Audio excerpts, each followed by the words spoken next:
My Lord and my God, I firmly believe that you are here, that you see me, that you hear me. I adore you with profound reverence. I ask your pardon for my sins and the grace to make this time of prayer fruitful. My Immaculate Mother, Saint Joseph, my Father and Lord, my guardian angel, intercede for me. In the Gospel of today's Mass, we witness a beautiful miracle. Let us read from the Gospel of St. Luke, chapter 7. Soon afterwards, Jesus went down to a town called Nain, and his disciples and a large crowd went with him. As he approached the gate of the town, a man who had died was being carried out. He was his mother's only son, and she was a widow. And with her was a large crowd from the town. When the Lord saw her, he had compassion for her, and said to her, "Do not weep." Then he came forward and touched the bier, and the bearers stood still. And he said, "Young man, I say to you, rise." The dead man sat up and began to speak. And Jesus gave him to his mother. Fear seized all of them, and they glorified God, saying, "A great prophet has risen among us, and God has looked favorably on his people." Jesus, you had compassion on this poor widow. She had lost her husband, and now she had lost her son. There was probably no other way for her to get support, financial, and other types of support, of course. And we see, Jesus, that you are close.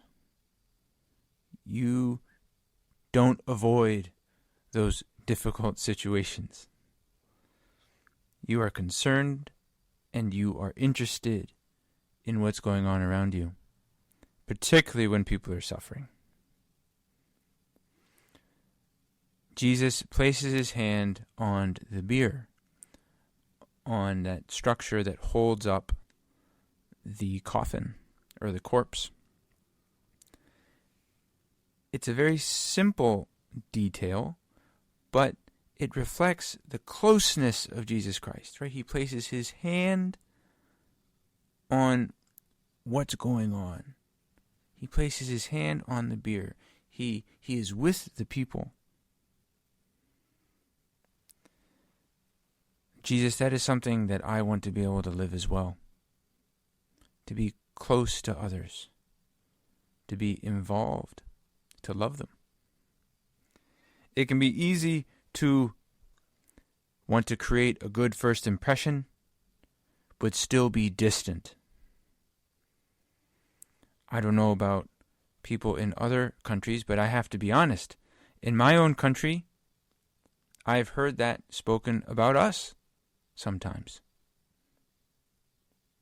That we can be very nice, very kind, give a first impression, but when it comes to being truly close and truly interested, sometimes we can be a bit distant. We want to avoid inconvenience. Jesus, I don't want to be worried about first impressions or what others might think of me. Help me really be concerned with others. There's a story of a priest of Opus Dei who had lived in Boston for a long, long time. He passed away a couple of years ago. And he was the chaplain at a girls' school. And after his death, there were tons of stories about him. And one young woman told a story about how she was in 8th grade, and she told this priest that her confirmation was coming up, and that he should pray for her. And the priest said, "Of course I will pray for you." And he left it at that. According to this girl, he didn't say anything else. But then that day, when the day of the confirmation came, the priest was there. He was among the other priests celebrating the Mass. And he was there for her. The only person that he knew in that confirmation class. And he went to the confirmation. And she talks about how that meant so much to her that he would take that time to go to her confirmation. Just hers. Jesus, I want to be able to imitate that priest. I want to imitate you. Now, I won't be able to go to every single event in other people's lives. But I want to have the desire to accompany them in their joys, in their sorrows. And that could be an examination of conscience question for us. Do I show up, quote unquote, for other people? That could mean showing up physically, of course, but most importantly is, do I show up with my prayer? Do I show up with my concern? And how is that manifested? For example, when somebody is sick, and maybe in the last few years we've known a lot of people who've gotten sick, who've had COVID or other illnesses. When someone is sick, how do I come to their need? In some concrete way. Yes, with a text, certainly with our prayers, but maybe with a meal, dropping the groceries off, or something like that. I remember when I was growing up, I have many siblings, several of them younger than me, and whenever Mom would have a baby, casseroles and lasagnas would show up at the front door. Because all of her friends would chip in, knowing that my mom wouldn't be able to cook, and so that she could focus on the baby and in healing and getting better. All those meals would show up at the front door.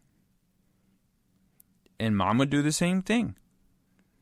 When I was old enough to drive, I would drive lasagna and other meals and salads to other people's houses when they were having a baby or when they were sick, when they're going through a tough time. It was the normal thing to do. At least to ask. And even if they said, well, no thanks, we're okay, sometimes you do it anyway. Sometimes you drop off groceries anyway. That's a wonderful example, a material one of coming to the needs of others. Reaching out to ask how someone is doing. Jesus, we all see that you are hands-on. You're curing the sick. You're rubbing saliva in their eyes. You're holding the children. You touch them. You go over to people's houses like Zacchaeus and Matthew. And those guys were tax collectors. They were considered sinners by many of the Jews. They were considered traitors. Zacchaeus was the head tax collector. So even more so for him. And you were spending time with these people. You were close to them. Jesus, you come close to me as well. The Eucharist. How about that as an example of coming close to us? Into our bodies. To cure us, to forgive us, to accompany us. Jesus, you show up. You show up in the Mass every day. You show up in my life every day. You're by my side in every moment. Maybe in this time of prayer, maybe you'll extend beyond these 10 minutes your conversation with Jesus. And that could involve a serious question on how you and I can show up for others. Can be involved, concerned, right, with our service, with our prayer, with asking what do they need, and insisting. Sometimes we need to insist. Call me at any time, right? We may meet people who are a little hesitant. They're timid. If we notice that, perhaps the Holy Spirit will nudge us a little bit so that we reach out to them.